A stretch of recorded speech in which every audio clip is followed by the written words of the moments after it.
कर दो पूनम मुझे पिंकी, ये एसी चला देना बाहर आके अंदर आके। Good evening everyone, good evening. कैसे हैं आप सब लोग? क्लास विल स्टार्ट और नॉट? क्लास स्टार्ट हो चुकी है आपकी। Good evening everyone, good evening. जल्दी बताओ कैसे हो आप सब? Good evening ma'am. लालन कुमार, आज मेरा पहला क्लास है। कहाँ थे आप लालन इतने दिनों? फिर आप प्रीवियस क्लास देख लोगे। वैसे आज की क्लास आपको समझ में आ जाएगी क्योंकि आज हम नया चैप्टर स्टार्ट करेंगे।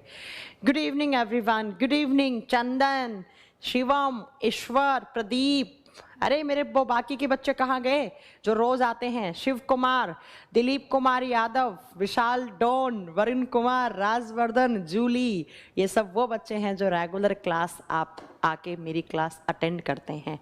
और मुझे बहुत अच्छा लगता है जब बच्चे रेगुलर बेसिस पे मेरी क्लासेस यहाँ पर पढ़ने आते हैं और मेरे से लाइव इंटरेक्शन करते हैं, तो मुझे बहुत ही अच्छा लगता है। ठीक है, चलो बच्चों, तो अब कमरा है ना उसमें शायद 2 रखे हैं उधर। चलो फिर हम आज की क्लास स्टार्ट करें। आज बच्चों मैं आपके सामने कुछ डायग्राम भी लेकर आई हूँ। ये देखो, आज हम इन सब के बारे में पढ़ेंगे। ये क्या हैं? ये देखो, ये है ना, ये सब पढ़ने वाले हैं आज। और ये सब का मतलब है आज हम एक नया चैप्टर स्टार्ट करेंगे और हमारे चैप्टर का नाम है, भाई ये मार्कर नहीं पकड़ने में आ रहा है हमें, एनिमल किंगडम। चैप्टर का नाम प्रीवियस क्लास में क्या पढ़ा बच्चों हमने? बताओ, प्रीवियस क्लास में क्या पढ़ा था मैम? हमने किसके बारे में पढ़ा था? रेस्पिरेटरी सिस्टम हमने कंप्लीट की थी कल। हाँ अंकित, आप भी रेगुलर स्टूडेंट है मुझे पता है। ठीक है, चलो बच्चों, बट आप बीच बीच में गायब हो जाते हैं आई थिंक। भरत सर की तबीयत अभी ठीक है? बिल्कुल ठीक है। अब बच्चों लास्ट क्लास में हमने क्या पढ़ा था? तो हमने पढ़ा था बच्चों लास्ट क्लास में किसके बारे में? रेस्पिरेटरी सिस्टम, श्वसन तंत्र के बारे में पढ़ा था। अब हम दूसरा आज जो पढ़ने जा रहे हैं वो क्या पढ़ने जा रहे हैं आप बताएंगे? एनिमल किंगडम, जिसको हम हिंदी में लिखेंगे जंतु जगत का वर्गीकरण। जंतु जगत का वर्गीकरण, एनिमल्स को कैसे क्लासिफाई करते हैं, अब हम ये पढ़ेंगे मेरे प्यारे बच्चों। प्यारे तो तुम नहीं हो, बेवकूफ हो तुम, है ना। चलो अब सुनो बच्चों, एनिमल किंगडम को कैसे क्लासिफाई किया गया है। अब सबसे पहले तो आपको कुछ बातें बताती हूँ मैं। आप सब जानते हैं इस धरती पर कितने सारे एनिमल्स हैं। गाय भी एनिमल है, भैंस भी एनिमल है, हम लोग भी एनिमल हैं।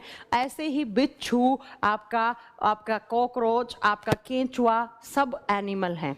लेकिन इन सब के कैरेक्टर्स अलग अलग हैं और इन्हीं कैरेक्टर्स के आधार पर हम इन सब लिविंग्स को, सब एनिमल्स को हम अलग अलग फाइलम में बांट देते हैं, अलग अलग संघ में बांट देते हैं। लेकिन एनिमल किंगडम से पढ़ने के लिए आपको पहले कुछ पॉइंट्स आपको पता होना चाहिए। इस धरती पर जितने भी सारे लिविंग्स हैं ना बच्चों, इन सारे लिविंग्स को सबसे पहले कैसे डिवाइड किया गया। इस धरती पर जितने भी, ये एनिमल किंगडम भी कैसे बना वो बताते हैं हम आपको। इससे पहले की स्टोरी सुनो आप, कि सबसे पहले यहाँ पर जब लिविंग्स का क्लासिफिकेशन हुआ, किसका? जब लिविंग्स का क्लासिफिकेशन हुआ तो उसको कैसे डिवाइड किया गया। तो आप सबसे पहले नोट करेंगे, चैप्टर बाद में स्टार्ट करेंगे, पहले कुछ पॉइंट सुनो। लिविंग्स का क्लासिफिकेशन कैसे हुआ, और लिविंग्स को बोलते हैं हम सजीव, और सजीवों का वर्गीकरण कैसे हुआ। तो जितने भी लिविंग्स होते हैं उन सारे लिविंग्स को हम कैसे क्लासिफाई करते हैं। एसी चला दो प्लीज। सजीवों का वर्गीकरण कैसे करते हैं, तो यहाँ पर अलग अलग साइंटिस्ट आए और अलग अलग साइंटिस्ट ने इस पर काम किया। सबसे पहला जो साइंटिस्ट यहाँ पर आए थे वो आए थे आपके कार्ल लिनियस। हाँ मैं बताऊंगी वही टेकर कौन है, रुक जाओ बच्चों।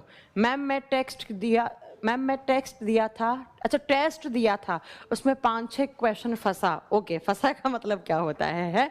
तो देखो सबसे पहले यहाँ पर साइंटिस्ट आए थे, वो आए थे कार्ल लीनियस। कौन से साइंटिस्ट बच्चों?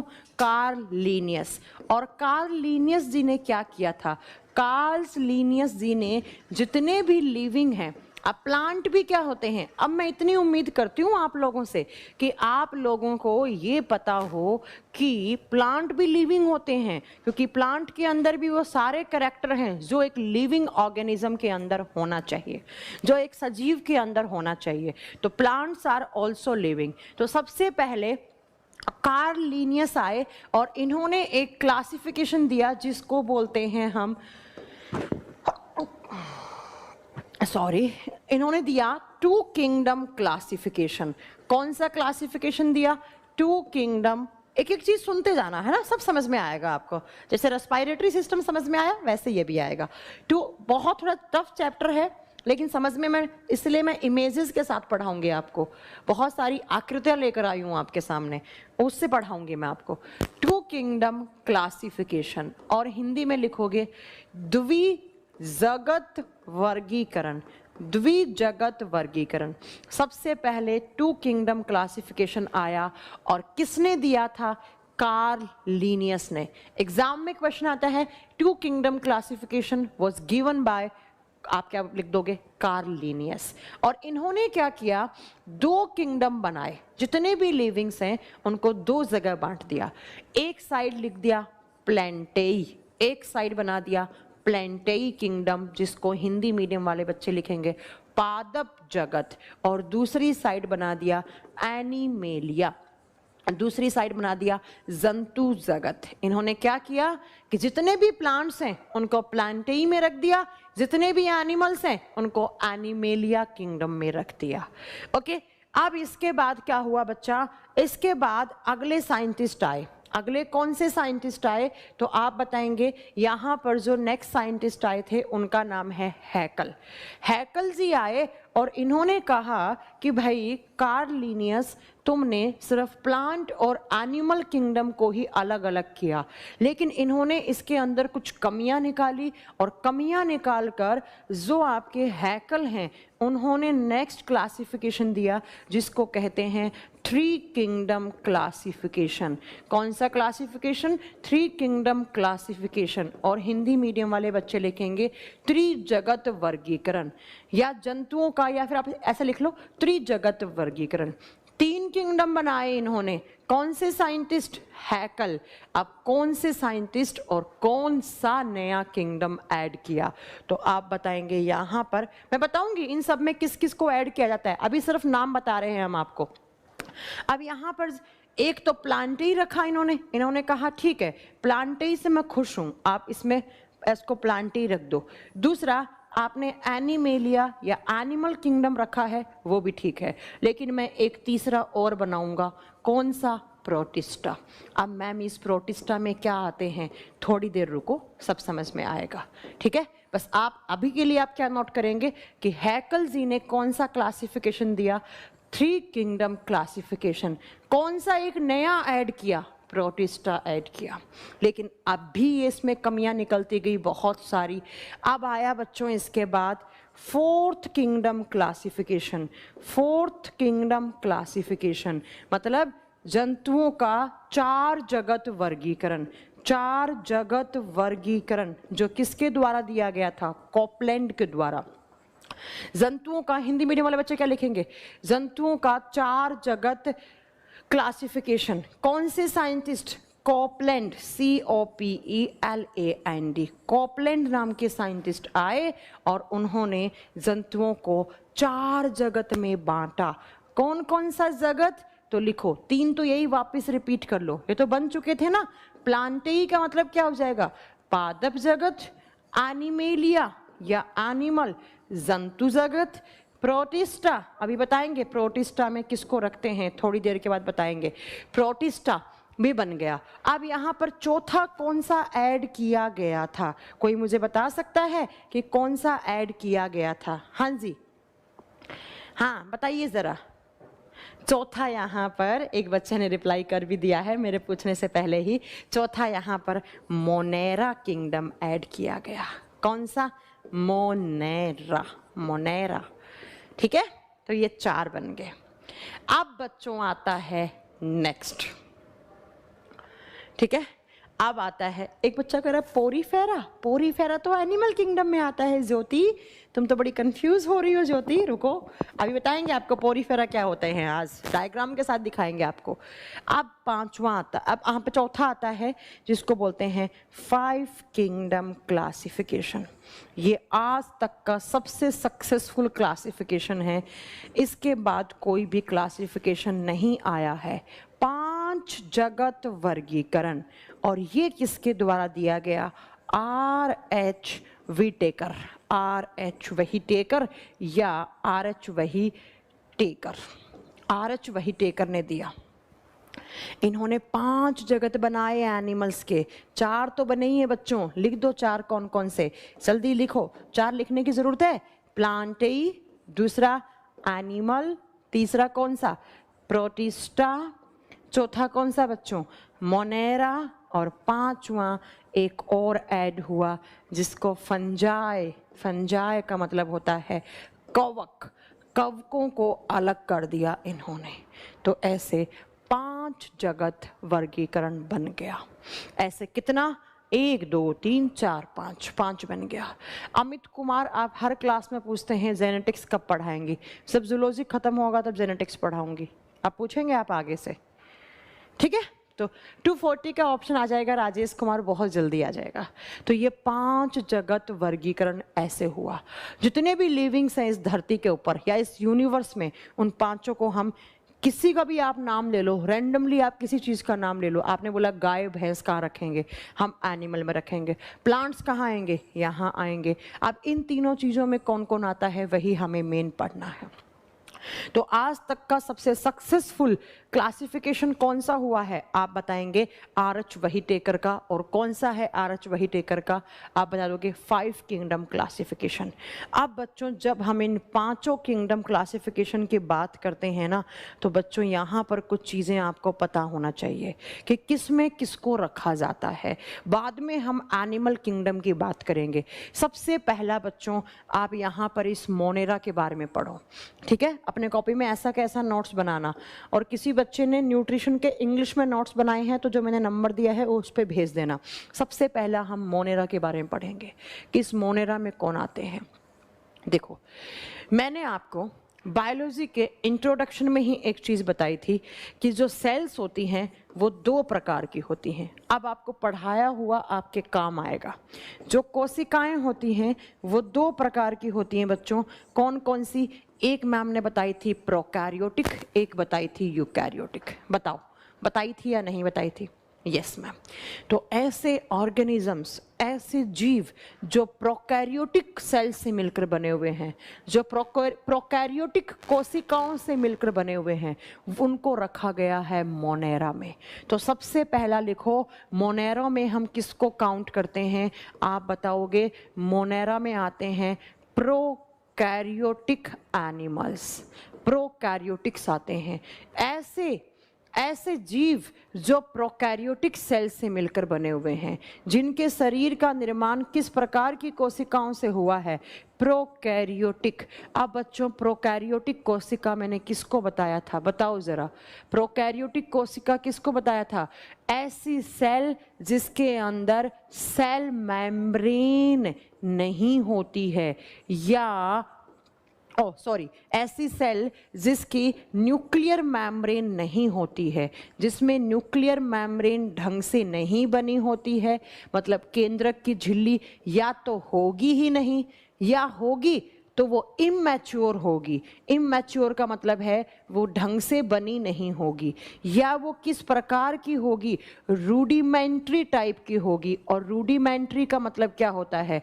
क्षतिग्रस्त होगी। जो न्यूक्लियस के बाहर जो झिल्ली होता है, ऐसे ये आपका सेल के अंदर न्यूक्लियस, इस न्यूक्लियस के बाहर या तो न्यूक्लियर मेम्ब्रेन होगा ही नहीं, या होगा तो वो इमैच्योर होगा, पका हुआ नहीं होगा, मतलब वो मैच्योर नहीं है, वो फंक्शनिंग नहीं है।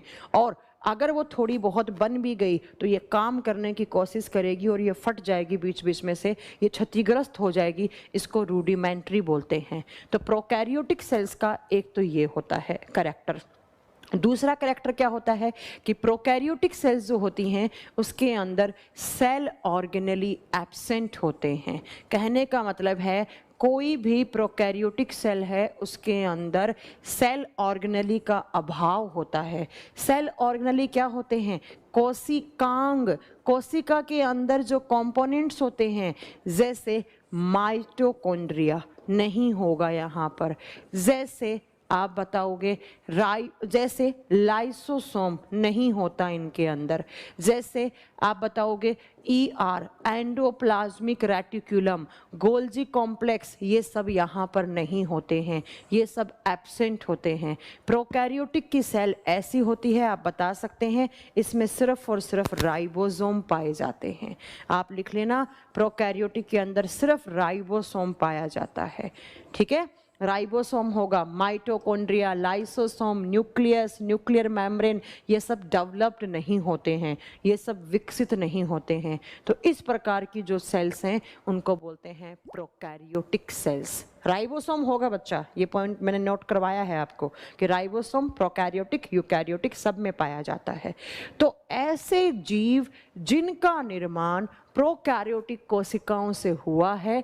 प्रोकैरियोटिक कोशिकाएं क्या होती हैं? जिनके केंद्रक के बाहर या तो झिल्ली होगी ही नहीं, या होगी तो वो बच्चों इमैच्योर होगी, या रूडिमेंट्री का मतलब है क्षतिग्रस्त होगी, और उन सेल्स के अंदर सेल्स ऑर्गेनली एब्सेंट होते हैं, कोशिकांग नहीं पाए जाते हैं, जैसे mitochondria, lysosome, endoplasmic reticulum, chloroplast, ये सब नहीं होते हैं। सिर्फ और सिर्फ उसके अंदर क्या होता है? राइबोसोम होता है। तो इस प्रकार की कोशिकाओं को प्रोकैरियोटिक सेल्स बोलते हैं। और ऐसे जीव जिनका निर्माण प्रोकैरियोटिक कोशिकाओं से हुआ है, उन सबको हम कहाँ पर इंक्लूड करते हैं? मोनेरा में। किस किंगडम में? मोनेरा में। तो आप इन सारे कैरेक्टर के आगे लिख लेना कि ऐसे जीवों को हम किस में रखते हैं? मोनेरा में। तो 5 किंगडम बने थे बच्चों, plant, animal, protista, Monera, fungi. तो वो बच्चा, लाइसोसोम क्या होता है ये आगे पढ़ाएंगे, प्रेम आपको नहीं पढ़ाया है तो हम सब पढ़ाएंगे, लाइसोसोम, राइबोसोम। अभी सिर्फ सुन लो आप कि कोशिकांग होते हैं, ये कोशिका के अंदर पाए जाने वाले प्रोडक्ट होते हैं, और इन सब का अभाव होता है प्रोकैरियोटिक में।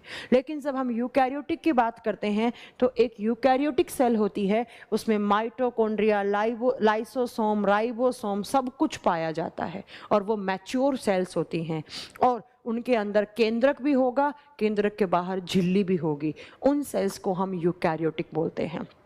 तो जब हम बात करते हैं इन 5 फाइलम में, तो आप बताओगे सिर्फ वो कौन सा फाइलम है जिसके अंदर प्रोकैरियोटिक सेल्स पाई जाती हैं? मोनेरा। बाकी के 4 कौन कौन से हो गए? इस चीज को नीचे लिख लो बच्चों। बाकी के 4 कौन कौन से बचा? पहला लिखो प्लांटेई, दूसरा लिखो एनिमेलिया, तीसरा लिखो बच्चों कौन सा? फंजाई, कवक, और चौथा लिखो कौन सा? प्रोटिस्टा। तो इन चारों के अंदर कैसे जीव होंगे, मतलब उनके अंदर किस प्रकार की सेल्स पाई जाती हैं? Eukaryotic cells. तो इन चारों के आगे लिख दो कि इन चारों में किस प्रकार की सेल्स होती हैं? यूकैरियोटिक। यूकैरियोटिक। अब यूकैरियोटिक सेल्स कौन सी होती हैं? ऐसी सेल्स जिनके अंदर केंद्रक के चारों तरफ झिल्ली पाई जाती है, और माइटोकॉन्ड्रिया, राइबोसोम, लाइसोसोम सब कुछ पाए जाते हैं, उनको बोलते हैं हम यूकैरियोटिक सेल्स। कहने का मतलब है एक मैच्योर सेल्स होती हैं ये। मैच्योर का मतलब होता है पकी हुई, जिसके अंदर न्यूक्लियर मेम्ब्रेन भी होती है, कोशिका झिल्ली होगी। आगे मैंने आपका प्रेजेंट का टिक लगा दिया है। और क्या क्या चीजें होती हैं यूकैरियोटिक के अंदर? लाइसोसोम आप बताओगे यस मैम, प्रेजेंट होता है। राइबोसोम यस, पाया जाता है। नेक्स्ट लिखो एंडोप्लाज्मिक रेटिक्यूलम, इसको हिंदी में लिखते हैं अंतःप्रद्रव्य जालिका, ये सब पाए जाते हैं, उस सेल को बोलते हैं हम यूकैरियोटिक। अब एग्जाम में कैसे क्वेश्चन बना, सुनो कि वो 5 किंगडम क्लासिफिकेशन था, उनमें से इकलौता कौन सा किंगडम है जिस किंगडम के अंदर प्रोकैरियोटिक सेल्स होती हैं? आप क्या बताओगे, कौन सा? मोनेरा। और इन चारों को छोड़कर जो बाकी के, सॉरी इस एक को छोड़कर बाकी के जो 4 हैं, इन चारों में कैसी सेल्स होती हैं? यूकैरियोटिक। तो सबसे पहला पॉइंट तो मुझे लगता है सबको क्लियर हो गया कि इन 5 में से क्या डिफरेंस है। तो मोनेरा में किसको रखेंगे हम? तो मोनेरा में आपको नोट करना है प्रोकैरियोटिक आते हैं। मोनेरा में कौन आते हैं? Prokaryotic organisms. लिख देंगे बच्चों इसको, प्रोकैरियोटिक जीव आते हैं। अब दूसरा सुनो, दूसरा कैरेक्टर सुनो मोनेरा के बारे में। इस धरती पर 2 प्रकार के जीव होते हैं। सुनना ध्यान से इस पॉइंट को, नेक्स्ट पॉइंट को, इस चीज को यहां पर ले जाओ। इस धरती पर 2 प्रकार के ऑर्गेनिजम्स होते हैं, 2 प्रकार के जीव होते हैं। जीव 2 प्रकार के, एक होते हैं बच्चों यूनिसेल्यूलर, एक होता है मल्टी सेल्यूलर। एक होता है यूनिसेल्यूलर, एक होता है मल्टी सेल्यूलर। यूनिसेल्यूलर को बोलते हैं एक कोशिकीय जीव और मल्टी सेल्यूलर को बोलते हैं बहु कोशिकीय जीव। अब मेरा पॉइंट ध्यान से सुनो, यूनिसेल्यूलर क्या होते हैं? हाँ जाइए, आप चाबी फेंक जाइए, ठीक है। हाँ जी, देखिए यूनिसेल्यूलर क्या होते हैं?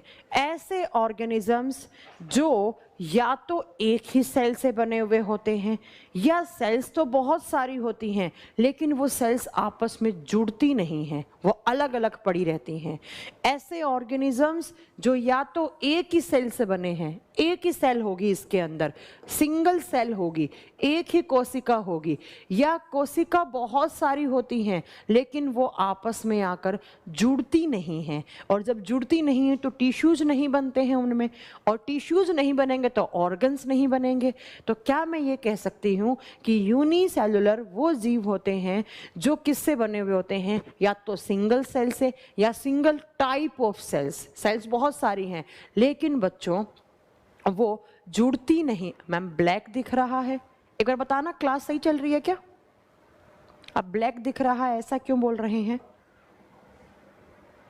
है ना? तो या तो बच्चों एक ही टाइप की सेल से या एक ही सेल से मिलकर बने हुए होते हैं, उनको बोलते हैं यूनिसेल्युलर। उनकी सेल्स जुड़ती नहीं है, वो अलग अलग कॉलोनी में बंटी हुई होती है। लेकिन जब हम मल्टी सेल्युलर की बात करते हैं तो ऐसे जीव जिनमें बहुत सारी सेल्स और बहुत सारे टाइप की बनी हुई होती हैं, बहुत सारी सेल्स होती हैं और बहुत सारे टाइप की। उनकी नाक की सेल्स अलग होंगी, उनके ब्रेन की सेल्स अलग होंगी, लीवर की सेल्स अलग होंगी, किडनी की सेल्स अलग होंगी, सब सेल्स अलग अलग हैं और उनके अलग अलग फंक्शन हैं। तो इस टाइप की जो सेल्स होती हैं या इस टाइप के जो जीव होते हैं वो कहलाते हैं multi cellular organisms. Multi cellular organisms. अब आप सुनो मेरी बात ध्यान से, जो मैं आपको बता रही हूँ वो क्या बताना चाह रही हूँ। एक कोशिकीय जीव क्या होंगे? ऐसे जीव या तो एक कोशिका से, या सेल्स तो बहुत सारी हैं लेकिन टाइप क्या है उनका? एक। मल्टी का मतलब है बहुत सारी, जैसे अलग अलग सेल्स होंगी, उनकी स्ट्रक्चर अलग, अलग अलग फंक्शन होंगे, उनको मल्टी सेल्यूलर बोलते हैं। तो आपसे एग्जाम में क्या क्वेश्चन पूछा जाएगा? एग्जाम में क्वेश्चन आता है कि जो मोनेरा किंगडम में जीव होते हैं वो प्रोकैरियोटिक तो होते हैं, आप समझ गए इस बात को, वो प्रोकैरियोटिक तो होते हैं, लेकिन आप एक चीज और नोट कर लो कि वो प्रोकैरियोटिक के साथ साथ और क्या होते हैं बच्चों? प्रोकैरियोटिक के साथ साथ वो यूनिसेल्युलर भी होते हैं। और यूनिसेल्युलर का मतलब होता है एक कोशिकीय जीव। इनमें या तो एक ही सेल होगी, वही सेल खाना खाने का काम करेगी, वही खाने को पचाने का, वही सांस लेने का काम करेगी, या सेल्स बहुत सारी हैं लेकिन वो आपस में जुड़कर टिश्यू नहीं बना पाती हैं। तो आपसे एग्जाम में देखो कैसे क्वेश्चन आएगा कि वो कौन सा किंगडम है जिस किंगडम में तो उनका बॉडी सेल से ही बना हुआ होता है। बच्चा आदर्श कुमार, सेल कनेक्ट नहीं होती तो टिश्यू वगैरह होते भी नहीं है, सेल है वही उसका बॉडी है। जैसे ये एक सेल बना तो यही इसका बॉडी है बच्चा, इसी को इसका शरीर बोलेंगे, ठीक है। तो आप बता देंगे मोनेरा वो कौन सा किंगडम है जिसके अंदर प्रोकैरियोटिक और यूनिसेलुलर ऑर्गेनिजम्स आते हैं, कौन सा? मोनेरा। मैं आगे एग्जाम्पल वगैरह पे सब पे आऊंगी, अभी आप सुनते जाओ सिर्फ, ठीक है। तो मोनेरा के आपने 2 कैरेक्टर पढ़ लिया बस, क्या कि इसमें प्रोकैरियोटिक्स आते हैं एंड यूनिसेलुलर आते हैं। अब बच्चों नेक्स्ट सुनो, नेक्स्ट हम बात करते हैं किसके बारे में? प्रोटिस्टा के बारे में। ये भी बहुत अच्छा क्वेश्चन बनता है यहाँ से। किसके बारे में? प्रोटिस्टा। मोनेरा के बारे में 2 पॉइंट नोट करें, ऐसे ही यहाँ से उठाओ किसको? प्रोटिस्टा को उठाओ। तो प्रोटिस्टा का एक तो आपको पॉइंट पता लग गया कि जो प्रोटिस्टा किंगडम है उसमें कैसे जीव होंगे। मैम आपने पहले लिख रखा है इसके अंदर यूकैरियोटिक सेल्स होती हैं, तो पहला कैरेक्टर इसका लिखो कि इसमें यूकैरियोटिक सेल्स होती हैं, यूकैरियोटिक। लेकिन यहाँ पर कैसे हैं? प्रोकैरियोटिक। यहाँ पर है यूकैरियोटिक, हिंदी में भी लिख दो यूकैरियोटिक। अब यूकैरियोटिक का मतलब तो आपको समझ में आ गया ना कि यूकैरियोटिक का मतलब क्या है। इनके अंदर लाइसोसोम, राइबोसोम सब कुछ होगा, ठीक है। नेक्स्ट प्रोटिस्टा के अंदर आप यहाँ पर क्या पॉइंट नोट करोगे कि प्रोटिस्टा के अंदर जो ऑर्गेनिजम्स आते हैं वो भी होते हैं यूनिसेल्युलर। यूनिसेल्युलर और यूनिसेल्युलर का मतलब है एक कोशिकीय।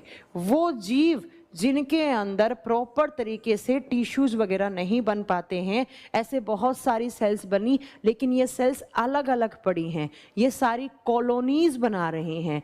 एक साथ आती तो टिश्यू बन जाते बच्चा, यहाँ पर ये अलग अलग पड़ी हैं, ग्रुप नहीं बना पा रही हैं। तो अब सुनो नेक्स्ट पॉइंट, यहाँ पर मोनेरा और प्रोटिस्टा में क्या डिफरेंस हुआ। यहाँ पर जो सेल्स थी वो प्रोकैरियोटिक थी, यहाँ पर यूकैरियोटिक थी, लेकिन यहाँ पर भी यूनिसेलुलर जीव आते हैं और यहाँ पर भी। तो ये बना प्रोकैरियोटिक प्लस यूनिसेलुलर, कौन? मोनेरा। और प्रोटिस्टा क्या बना? Eukaryotic plus unicellular. इन दोनों में ये डिफरेंस होता है। 5 बताए, 5 किंगडम बताए। मोनेरा के करैक्टर ये हो गए, प्रोटिस्टा के ये हो गए। अब बच्चों 3 बचे, कौन कौन से बचे बताओ जरा, कौन कौन से बचे? ये चैप्टर बहुत टफ है, बायोलॉजी का सबसे टफ चैप्टर यही माना जाता है। कौन कौन सा बचा? फंजाई जिसको हम कवक बोलेंगे। नेक्स्ट कौन सा बचा? प्लांटेई जिसको पादप जगत। और तीसरा कौन सा बचा? एनिमेलिया, जंतु जगत।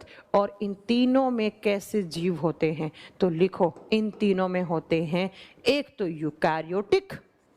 यूकैरियोटिक और प्लस आप लिख सकते हैं यहाँ पर मल्टी सेल्यूलर। इनमें बहुत सारी सेल्स होंगी और बहुत सारे टाइप की होंगी, मल्टी सेल्यूलर। ये आपके बेसिक क्राइटेरिया होता है इन किंगडम को बांटने का, यूकैरियोटिक और बहुकोशिकीय। ये लो बच्चों, ये आपका बेसिक क्राइटेरिया है, ठीक है। ये आपका बेसिक क्राइटेरिया है इन 5 को बांटने का। को समझ में आया आप लोगों को?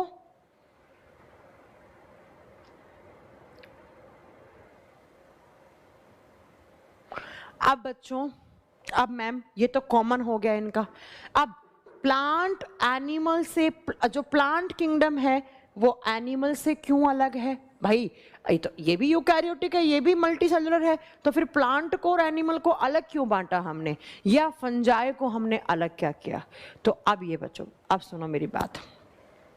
ये जो प्लांट किंगडम था ना, इसके अलग कैरेक्टर होते हैं। अगर हम सबसे बेसिक कैरेक्टर की बात करें ना कि इन तीनों में आप क्या डिफरेंस था भाई, जब तीनों में अगर ये 2 ही लक्षण देखने थे, 2 ही कैरेक्टर देखने थे, तो इसके भी ये दोनों कैरेक्टर हैं, इसके भी हैं, इसके भी हैं, तो इनमें डिफरेंस क्या हुआ? तो अब डिफरेंस पढ़ने के लिए यहाँ आओ।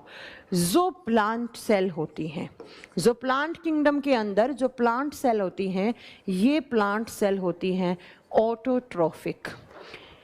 ये होती हैं बच्चा ऑटोट्रोफिक। और ऑटोट्रोफिक का मतलब क्या होता है? सुनो, ऑटोट्रोफिक का मतलब होता है स्वपोषी। ये अपना भोजन खुद बनाती हैं। कैसे? तो सुनो बच्चों, मेरे प्यारे प्यारे बच्चों, प्लांट सेल ऑटोट्रोफिक होती है। ऑटोट्रोफिक का मतलब होता है वो सेल्स जो अपना भोजन अपने शरीर के अंदर ही बनाती हैं। कैसे? तो यहाँ पर जो प्रोसेस होता है वो होता है फोटोसिंथेसिस, प्रकाश संश्लेषण की क्रिया के द्वारा ये अपना ग्लूकोज, फूड खाने का मतलब ही ग्लूकोज होता है, ये बात याद रख लेना। तो ये अपना खाना, और खाने का मतलब क्या हो गया, ग्लूकोज, अपना खुद बनाती हैं, अपने बॉडी के अंदर बनाती हैं, इसलिए ये ऑटोट्रोफिक है। कौन, प्लांटेज। ठीक है, आप सुनो बच्चों मेरा नेक्स्ट पॉइंट।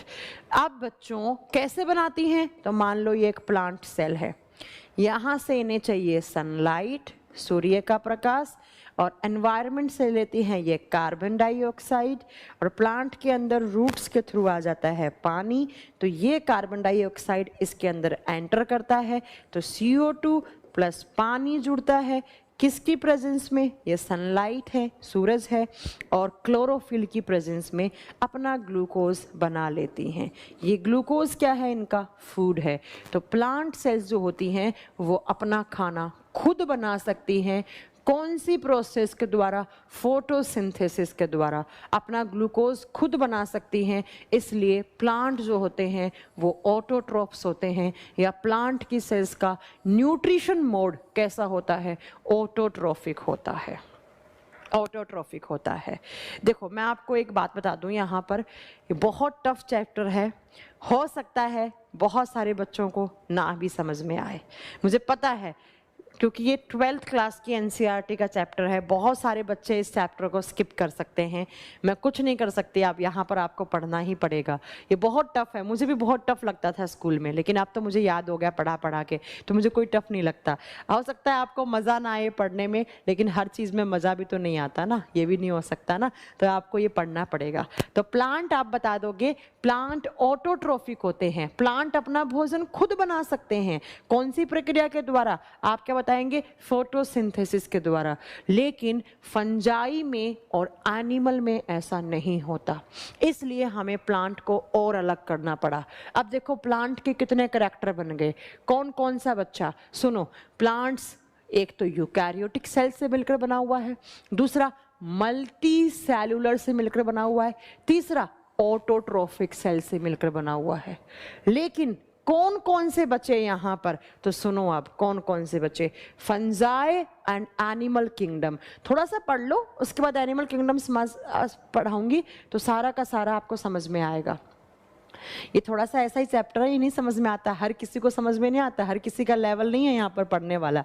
अब बचा कौन सा, फंजाई जिसको हम कवक बोलते हैं, और कौन सा बचा, एनिमेलिया। तो मैम इनके क्या कैरेक्टर हैं, क्या स्पेसिफिक कैरेक्टर है, जंतु जगत और कवक जगत। ठीक है, नहीं समझ में आ रहा, किसी को बोरिंग चैप्टर लग रहा है, वो इसको स्किप कर सकता है, मैं कुछ नहीं कर सकती। अब ऊपर से जा रहा होगा, मुझे पता है बहुत सारे बच्चों के जा रहा है।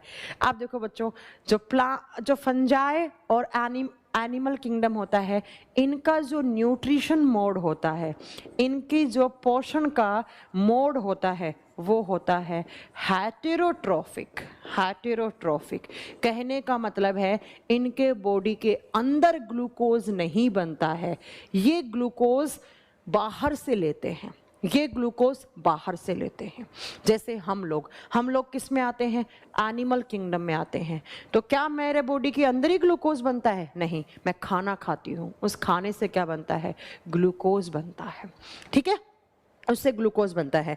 तो इन दोनों का जो पोषण का मोड होता है, जो विधि होती है, वो कौन सी, हेटेरोट्रोफिक। हेटेरोट्रोफिक का मतलब होता है परपोषी, ये अपना खाना खुद नहीं बना सकते, ये डिपेंड करते हैं दूसरों पर, डिपेंड्स ऑन अदर्स, दूसरों पर अपने भोजन के लिए डिपेंडेंट रहते हैं। इसलिए इन दोनों के न्यूट्रिशन मोड को हम क्या बोलते हैं, हेटेरोट्रोफिक बोलते हैं। इनको जो ग्लूकोज मिल रहा है ना, इनको जो ग्लूकोज अंदर ही नहीं बन रहा, ये बाहर से लेते हैं। ठीक है, ये बाहर से लेते हैं। एक बच्चा बोल रहा है बनता तो अंदर ही है ना ग्लूकोज, पागल हो गया क्या, उसके लिए आप न्यूट्रिएंट भी तो लेते हैं, उसके लिए आप न्यूट्रिएंट भी तो लेते हैं बच्चों। तो अब आप क्या बता दोगे, इन दोनों के कैरेक्टर क्या क्या होंगे, हेटेरोट्रोफिक होंगे, दूसरा कौन सा होगा, मल्टी सेलुलर होंगे, और नेक्स्ट यूकैरियोटिक होंगे। ये इन पांचों फाइलम में बेसिक डिफरेंस होता है। अब जिसको इतनी गाथा नहीं समझ में आई है ना, वो सुनो क्या कैसे लिखे, ध्यान से सुनना बच्चों कैसे लिखे।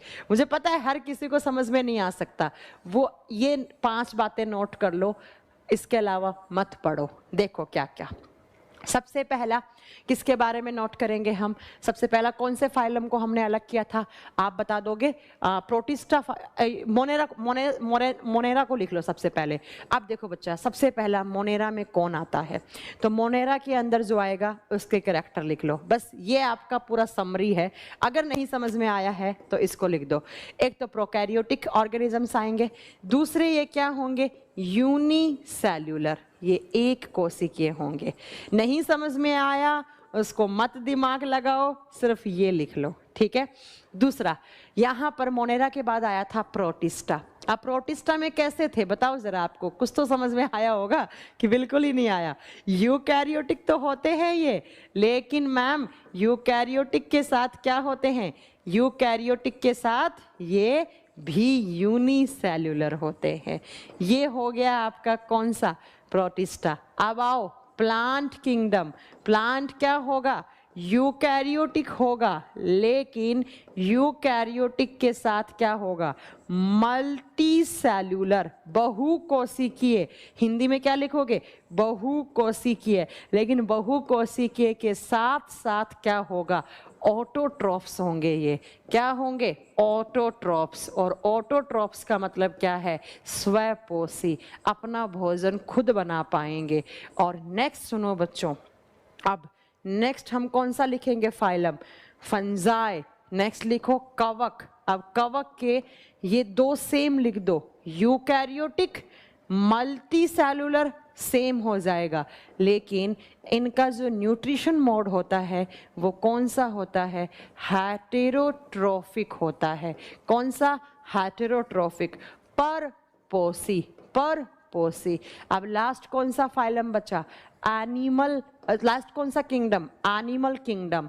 तो ये भी क्या होंगे, यूकैरियोटिक होंगे, साथ में मल्टी सेलुलर होंगे और साथ में हेटेरोट्रोफिक होंगे। अब आपके दिमाग में एक क्वेश्चन, अब ठीक है, अब ठीक है। देखो पहले इतनी राम गाथा पढ़ाई, अब मैंने समरी लिखवा दी। अब देखो एग्जाम में कैसे क्वेश्चन आते हैं। देखो बच्चों, प्रोकैरियोटिक यूनिसेलुलर जीव किस किंगडम में रखा जाता है, आप क्या बता देंगे, मोनेरा में। यूकैरियोटिक यूनिसेलुलर किस में रखे जाते हैं, प्रोटिस्टा में। यूकैरियोटिक मल्टीसेलुलर ऑटोट्रॉफ्स किस में आते हैं, प्लांट में। यूकैरियोटिक मल्टीसेलुलर एंड हेटेरोट्रोफिक किस में आते हैं, फंजाई में। और ये सेम ही किस में आते हैं, एनिमल में। अब आप में से कुछ बच्चे सोच रहे होंगे कि मैम जब ये दोनों कॉमन है तो फिर इनको अलग अलग क्यों बनाया। अब कॉमन नहीं है बच्चा, इनमें भी डिफरेंस होता है। देखो ये भी हेटेरोट्रोफिक है फंजाई भी हेटेरोट्रोफिक है एंड एनिमल भी हेटेरोट्रोफिक है। लेकिन बच्चों ये कैसे हेटेरोट्रोफिक होते हैं, इनके अंदर एक स्पेशल कैरेक्टर होता है। और क्या, तो सुनो बच्चों, इनका जो आपका हेटेरोट्रोफिक मोड होता है वो सैप्रोफाइटिक होता है। वो क्या होता है, सैप्रोफाइटिक, लिखो ये होता है सैप्रोफाइटिक। अब यहाँ पर सैप्रोफाइटिक का मतलब क्या है, बहुत ही अच्छी सी बात बताती हूँ आपको।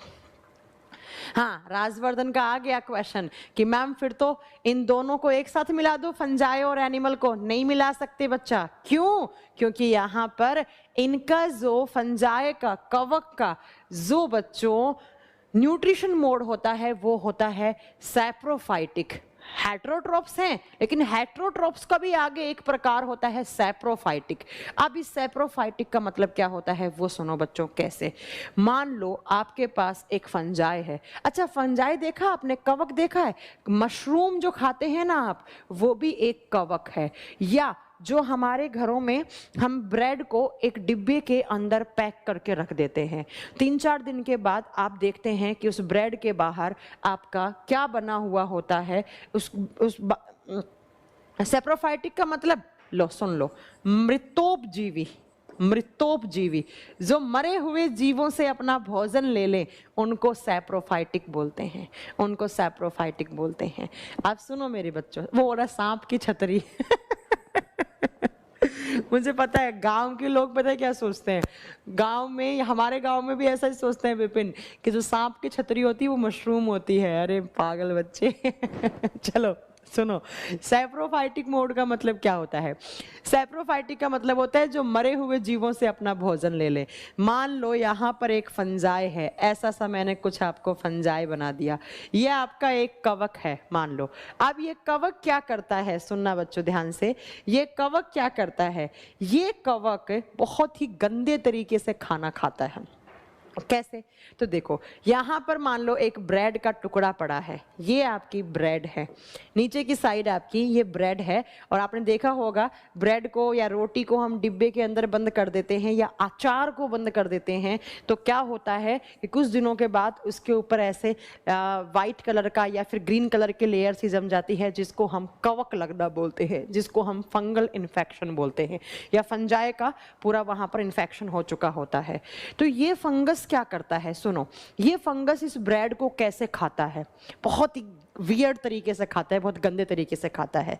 ये क्या करता है, अपने एंजाइम निकाल के बाहर फेंकता है, अपने एंजाइम को बाहर फेंकता है, और एंजाइम्स क्या करते हैं, ब्रेक डाउन करवाते हैं, किसका, तोड़ फोड़ करते हैं। अब ये एंजाइम निकाल के फंजाई अपने बाहर फेंकेगा, किसके ऊपर फेंकेगा, ब्रेड के ऊपर। और ये एंजाइम्स यहाँ से, ये फंजाई है, ये कवक है, मैंने एग्जाम्पल दिया आपको, मैं समझा रही हूँ कि सैप्रोफाइटिक का मीनिंग क्या होता है। तो ये फंजाई क्या करेगा, इसको दिखेगा मेरा खाना है यहाँ पर, तो ये अपने एंजाइम बाहर निकाल के फेंक देगा उस खाने के ऊपर। खाना फिलहाल क्या है इसका, ब्रेड। ये एंजाइम आएंगे और इस ब्रेड के ऊपर, इस ब्रेड को ऐसे तोड़ देंगे, छोटा छोटा छोटा छोटा छोटा छोटा। फिर ये फंजाई क्या करेगा, इस ब्रेड को खा लेगा, इस ब्रेड को गटक जाएगा, खा जाएगा। तो कहने का मतलब है ऐसे जीव जिनका डाइजेशन उनके शरीर से बाहर हो रहा है। देखो भाई, एंजाइम डाइजेशन करवाते हैं, जैसे हमारे बॉडी में बहुत सारे एंजाइम्स होते हैं, वो डाइजेशन करवाते हैं, लेकिन हमारे बॉडी के अंदर होता है, इसने अपना एंजाइम ही बाहर निकाल के फेंक दिया। मान लो मैं तुम्हें एक बात बताती हूँ, ध्यान से सुनना, मैं अपना थूक किस रोटी के ऊपर लगा के फेंक दूं, अपना थूक, मैंने अपना सलाइवा, मेरे सलाइवा में एंजाइम होते हैं, मैंने एक ब्रेड रखी है, उस ब्रेड के ऊपर मैंने सलाइवा निकाल कर फेंक दिया, और उस ब्रेड के अंदर सलाइवा चला गया, मेरा लार चला गया, मैंने थूक दिया, सुनने में थोड़ा गंदा लग रहा होगा, है ना। और वो सलाइवा क्या कर रहा है, अपना एंजाइम उस ब्रेड के ऊपर फेंक दिया मैंने, और उस ब्रेड को बाहर ही मैंने डाइजेशन करवा लिया उसका, फिर मैंने खा लिया सीधा, मतलब मैंने सीधा गटक लिया। अब डायरेक्ट मुझे उससे एनर्जी मिलेगी, अब्जॉर्प्शन होगा इसका सीधा जाके, तो बच्चों वो अलग चीज होती है।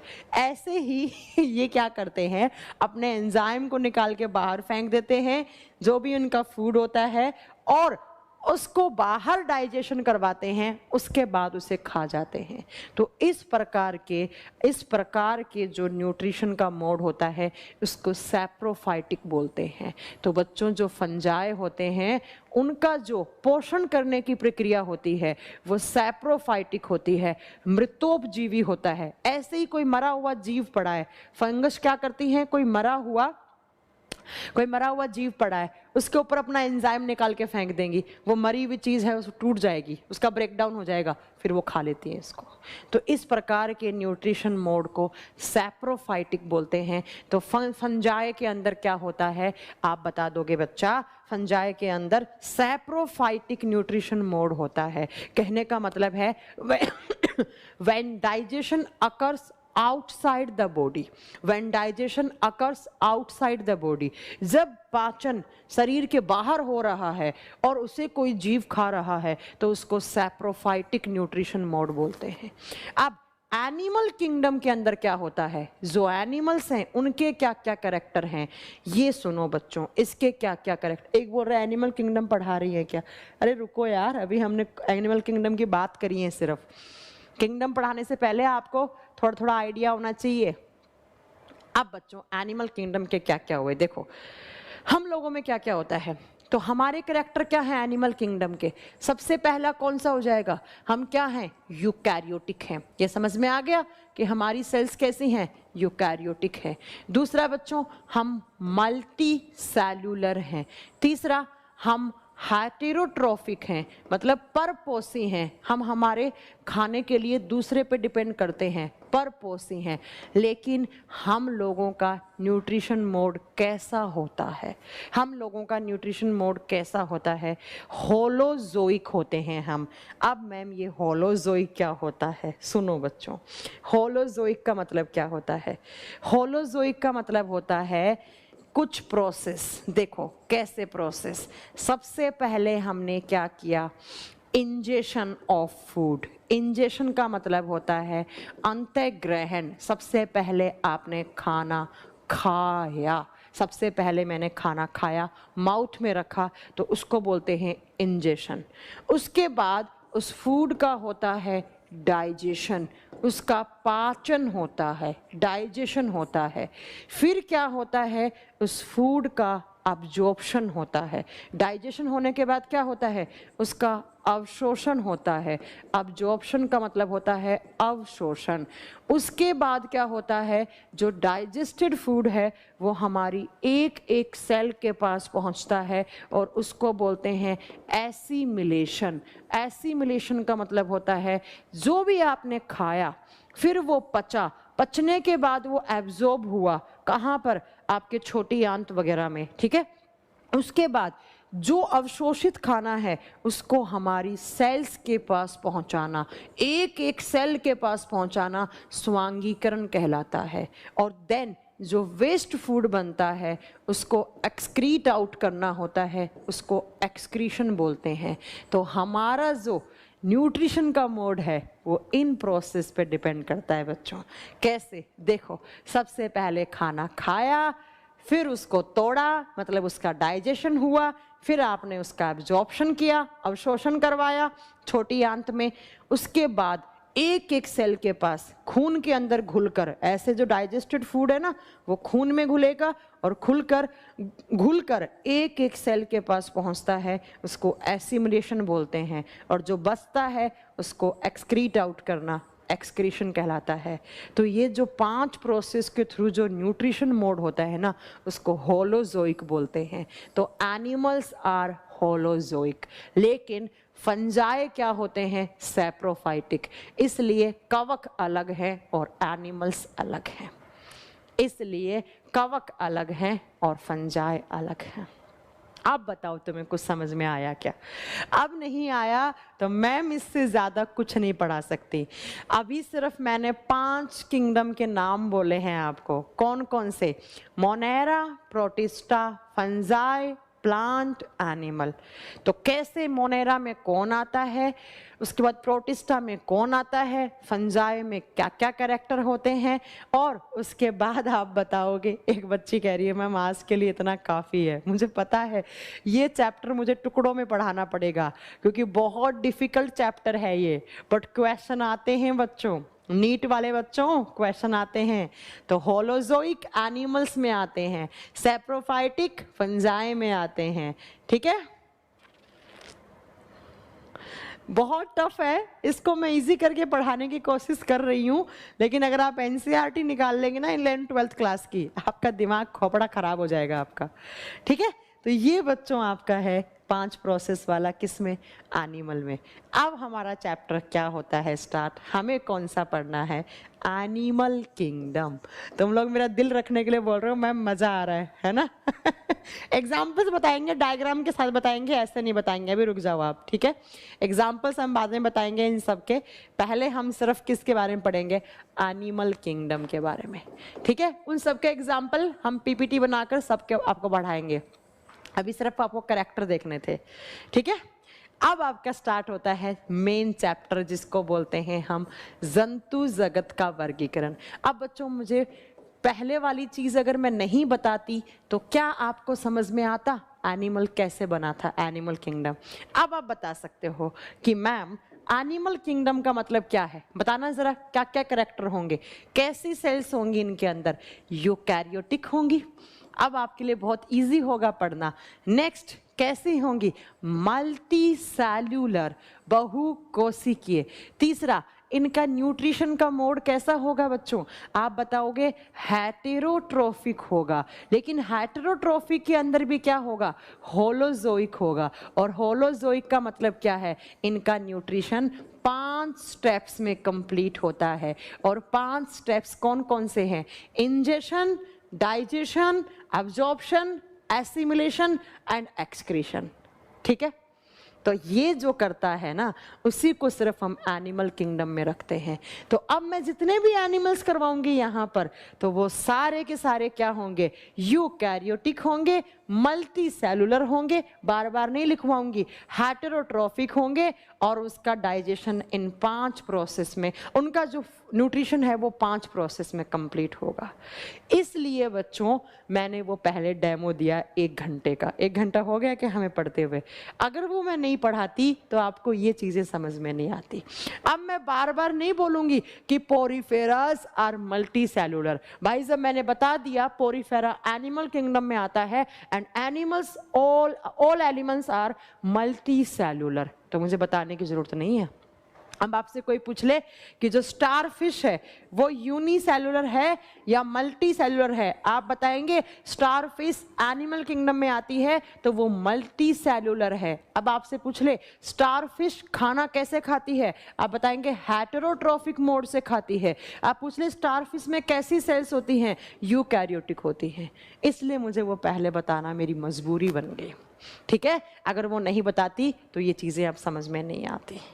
आ गया समझ में? अब हमारा चैप्टर स्टार्ट होता है। कौन सा kingdom? Animal kingdom. Animal kingdom अब हम पढ़ेंगे एक एक करके। आज मैं सिर्फ आपको एनिमल किंगडम के फाइलम के नाम याद करवाऊंगी और बच्चों सिर्फ उनके डायग्राम दिखाऊंगी, फिर एक एक को करके मैं डिटेल में पढ़ाऊंगी। इस चैप्टर से बहुत नीट वाले बच्चों तुम लोगों की खैर नहीं है, और जो एमएससी जूलॉजी कर रहे हैं इस चैप्टर को पढ़ना इजी नहीं है तुम लोगों के लिए। ठीक है, आज सिर्फ आपको नाम याद करवा के जाऊंगी फाइलम के, और बताऊंगी कि इनके स्पेसिफिक कैरेक्टर क्या होते हैं, फिर कल वापस पढ़ाऊंगी एक एक करके। ठीक है, आज का काम होगा आपको यहाँ पर फाइलम याद करना।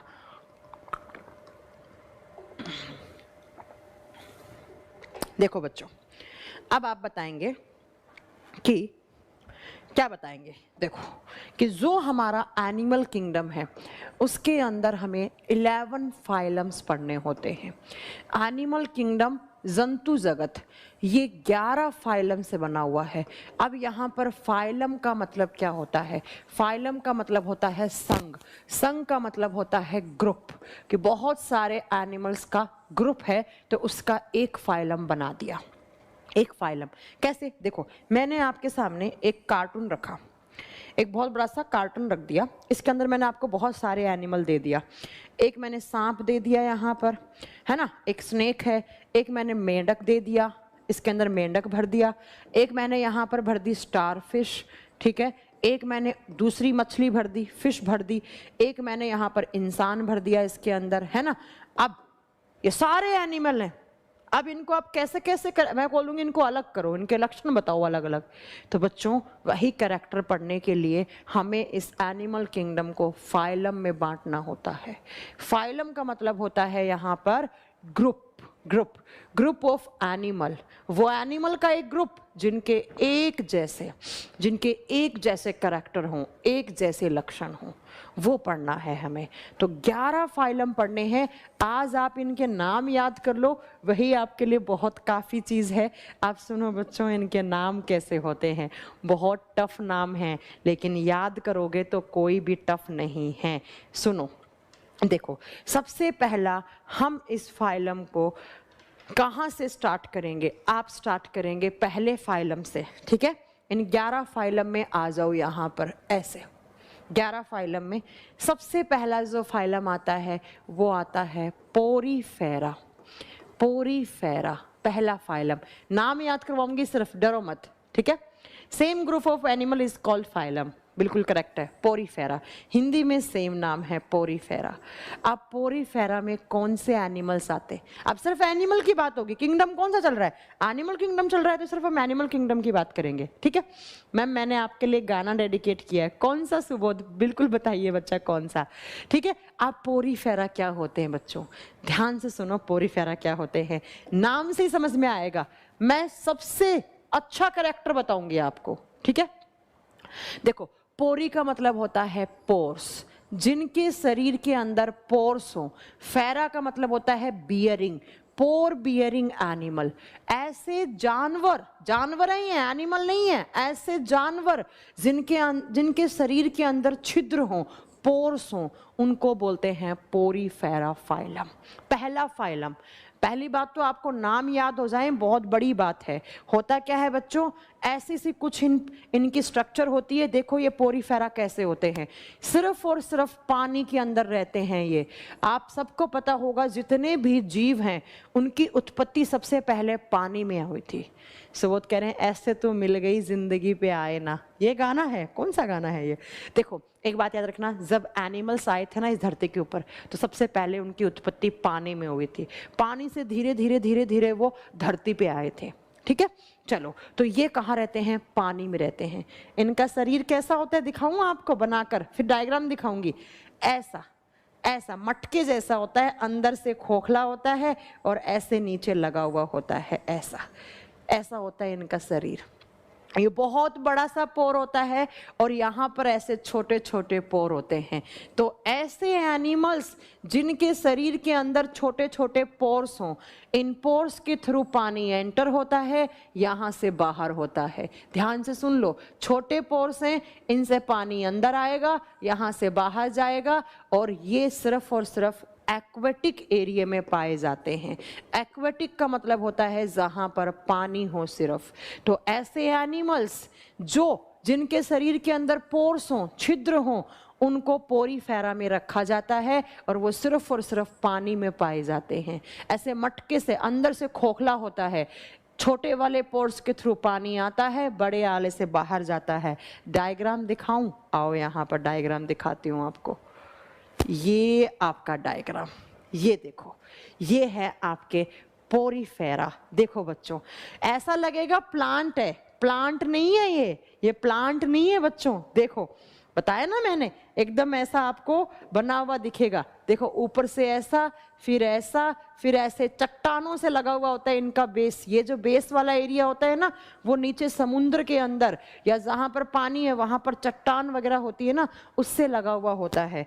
ऐसे होता है इनका ये शरीर। देख लो बच्चों, कहाँ से फुल कैसे होता है ये, साइज बड़ा कैसे होगा इसका।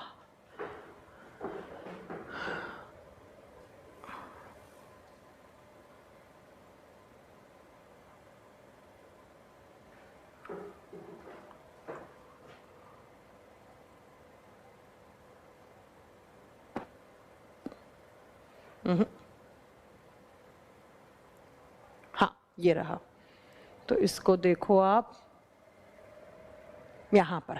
तो चलो इसको यहीं से देख लो यार, इसको फुल नहीं हो रहा तो आप ऐसे छोटा देख लो, दिख रहा होगा ना। देखो तो ये होता है बच्चा पोरीफेरा। ओके, तो देखो ऐसे बॉडी बनी होती है, दिखने में प्लांट जैसा होगा लेकिन प्लांट होगा नहीं, अंदर से खोखला है, इनको बोलते हैं पोरीफेरास। ठीक है, ये सिर्फ पानी में होता है, पानी में होता है। हो गया, फिश है, मछली नहीं है ये, पागल, मछली तो बहुत अलग चीज होती है, ये पोरीफेरास है। तो सबसे पहला फाइलम आपने क्या याद कर लिया? सबसे पहला फाइलम कौन सा हो गया? पोरीफेरा। सबसे अच्छा कैरेक्टर क्या हो गया? इनके शरीर पर पोर्स होते हैं। मैं भी सब बताऊंगी, कोई यूज होता, ये सब एक एक करके पढ़ेंगे वापस। अभी हम सिर्फ आपको नाम गिना रहे हैं इनके। चलो आप दूसरा देखो, दूसरा फाइलम कौन सा आता है? सिर्फ नाम याद करने हैं बच्चों आपको। दूसरा फाइलम होता है निडीरिया। दूसरा होता है निडीरिया, सी से लिखा जाएगा, प्रोनाउंस किया जाता है एन से, निडीरिया फाइलम, निडीरिया संघ। अब क्या होता है बच्चों, जो पानी में, कह रहे मैम पास्ता जैसा लग रहा है, पास्ता नहीं होता है वो। देखो बच्चों, देखो क्या होता है कि इस पानी में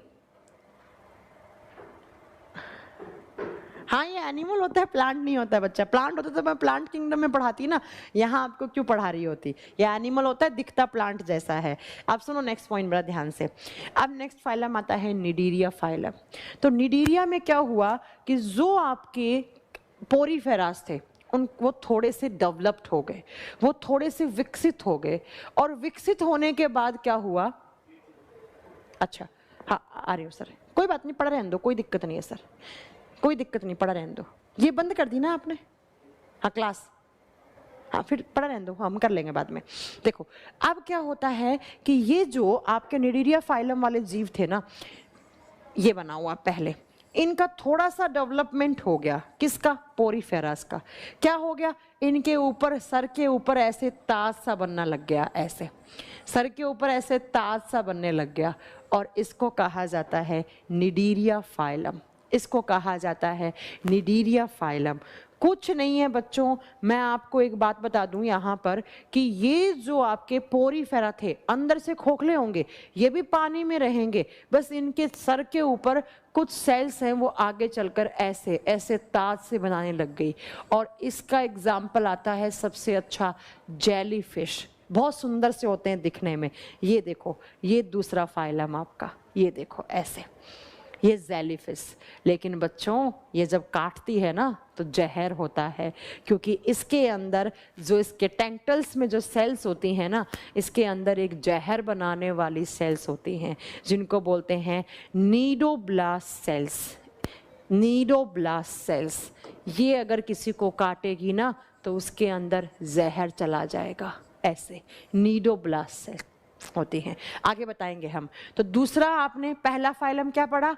जिनके बॉडी के अंदर पोर्स हों। दूसरा, पोर्स तो हैं लेकिन उसके शरीर के ऊपर ऐसे कुछ ऐसी स्ट्रक्चर्स, ऐसे टेंटल्स निकले हुए और हो गए ऐसे, तो उस फाइलम को हम क्या बोलेंगे?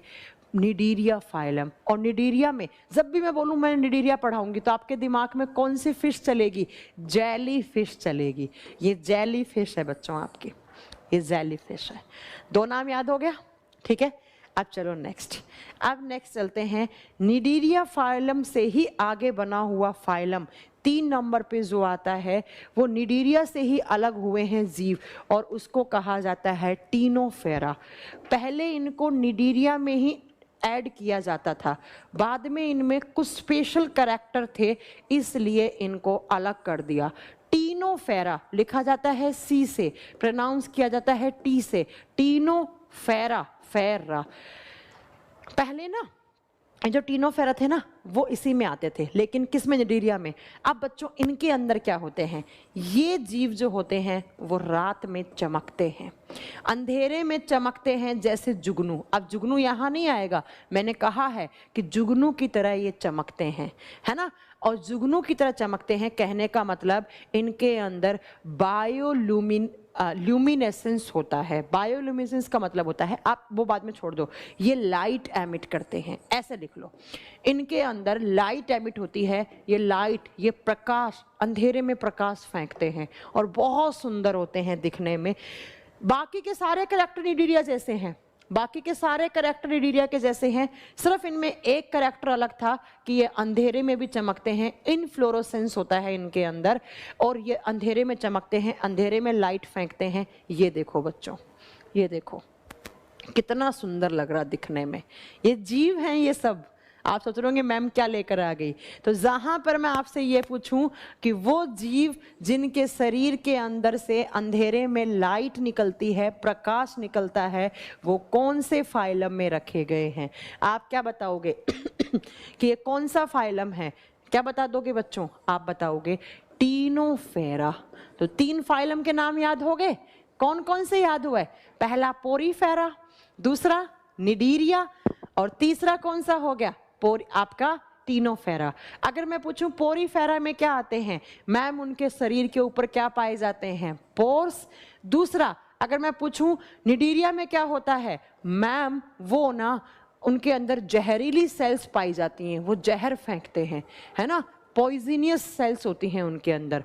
तीसरा, जिनके शरीर से लाइट निकलती है, प्रकाश निकलता है, वो किस में आते हैं? टीनोफेरा। 3 फाइलम याद हो गए आपको, चौथा चलो, चौथा चलो।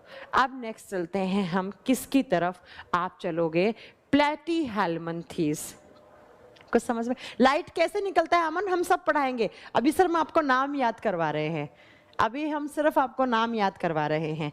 चौथे फाइलम पे चलो बच्चों, चौथे को बोलते हैं प्लेटीहेल्मिन्थेस। प्लेटीहेल्मिन्थेस हिंदी में सेम नाम है। प्लेटी का मतलब होता है ऐसे कृमि, ऐसे कीड़े जो चपटे होते हैं, जो प्लेट के जैसे होते हैं, जो चपटे होते हैं, इनको बोलते हैं फ्लैटन्ड बॉडी वाले, जिनका शरीर चपटा हुआ होता है बच्चों, फ्लैट होता है, चपटे हुए होते हैं, एक टैपवर्म की तरह। इन यहाँ पर आते हैं टैपवर्म। जैसे मैं बताऊं टैपवर्म क्या होता है, इंच टेप समझते हैं ना, या सेलो टेप समझते हैं, उनके जैसे दिखने वाले, उनको बोलते हैं हम प्लेटीहेल्मिन्थेस फाइलम। फ्लैट टाइप्स, हाँ बिल्कुल, जो वर्म जो एकदम पिचकी हुई बॉडी होती है ना, जो एकदम पिचके हुए होते हैं, जैसे टैप वर्म होते हैं, है ना, जैसे टैप वर्म, कहने का मतलब जो टैप हमारे घरों में सेलो टैप होती है, इंच टैप होती है, उसके चिपटे जैसे, चिपटी नहीं होती वो, उसके जैसे दिखने वाले होते हैं। अरे एग्जाम्पल वगैरह सब करवाएंगे हम सुमन, सिर्फ हम आपको नाम याद करवा रहे हैं, एक एक कैरेक्टर बता रहे हैं। अब देखो इनका बॉडी देखना है आपको प्लेटीहेल्मिन्थेस का, ये देखो ऐसे चिपटे हुए होते हैं। ये देखो बच्चों, ये वाला डायग्राम आपको अच्छे से समझ में आएगा। ये वाला डायग्राम देखो, ऐसे चपटा हुआ है ना, रिबन जैसा, इनको रिबन जैसा भी बता सकते हो आप। ये आपका प्लेटीहेल्मिन्थेस है। ये फ्लैट वर्म्स होते हैं। फ्लैट वर्म समझ रहे हैं आप, मतलब जो एकदम चिपटे हुए, चपटे हुए से होते हैं, रिबन के जैसे होते हैं। या तो ये ऐसे होंगे रिबन के जैसे, या आपके ऐसे एकदम जो आपका इंच टेप होता है या सेलो टेप होता है उसके जैसा होता है। ये आगे मैं इनके एग्जाम्पल वगैरह सब करवाने वाली हूँ, अभी सिर्फ आपसे मैं आपके इनके नाम याद करवा रही हूँ। तो चौथा आपका कौन सा हो गया बच्चों, प्लेटीहेल्मिन्थेस। अब चलते हैं नेक्स्ट, पांचवा नाम, ये कौन से हो गए, टैप वर्म हो गए बच्चों। अब नेक्स्ट आता है यहाँ पर एस्केहेल्मिन्थेस। नेक्स्ट है आपका पांचवा, ये कहाँ से आ रहा है, चलो पांचवा यहां पर लिखती हूं मैं। पांचवा होता है आपका ESCH, एस्के, स्पेलिंग गलत हो गई,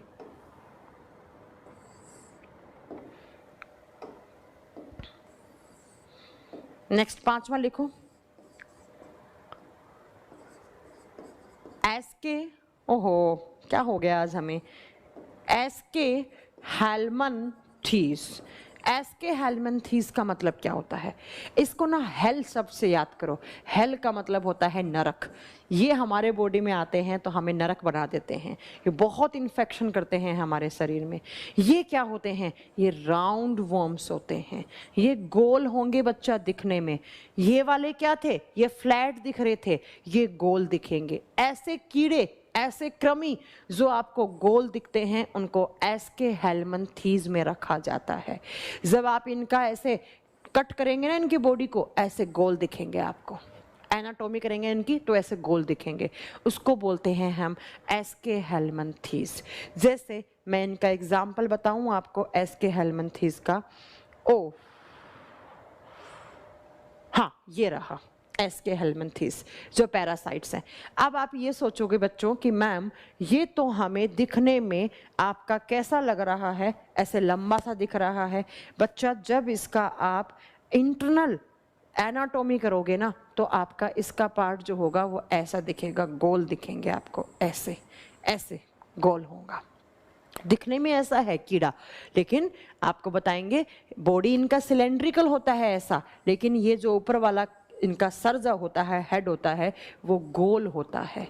इनका शरीर अंदर से खोखला होता है, सिलेंड्रिकल ट्यूब होती है इनके बॉडी के अंदर, और ऊपर वाला जो सर है वो गोल होता है। इसलिए आप बता दोगे बच्चों क्या कि यहाँ पर हाँ एस्केहेल्मिन्थेस के अंदर जो आते हैं वो राउंड वर्म्स आते हैं, वो राउंड वर्म्स आते हैं। ठीक है, तो कितने फाइलम आपने याद कर लिया, 5।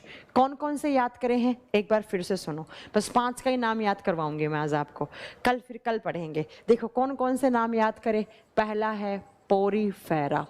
दूसरा कौन सा हो गया बच्चों, यहाँ पर आपने क्या याद करा है, निडीरिया, निडीरिया।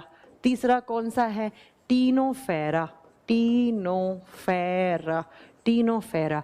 चौथा कौन सा याद किया, प्लेटीहेल्मिन्थीस, प्लेटीहेल्मिन्थीस। और पांचवा कौन सा याद किया आपने, ये कौन से हैं, ये फ्लैट वॉर्म्स हैं, इसको ऐसे याद कर सकते हैं, चपटे कृमि। और नेक्स्ट है आपका एस्केहेल्मिन्थीस, एस्केहेल्मिन्थीस। ये कैसे होंगे मैम, इनका एनाटॉमी करेंगे तो इनका हेड वाला पार्ट है वो राउंड दिखेगा, गोल कृमि।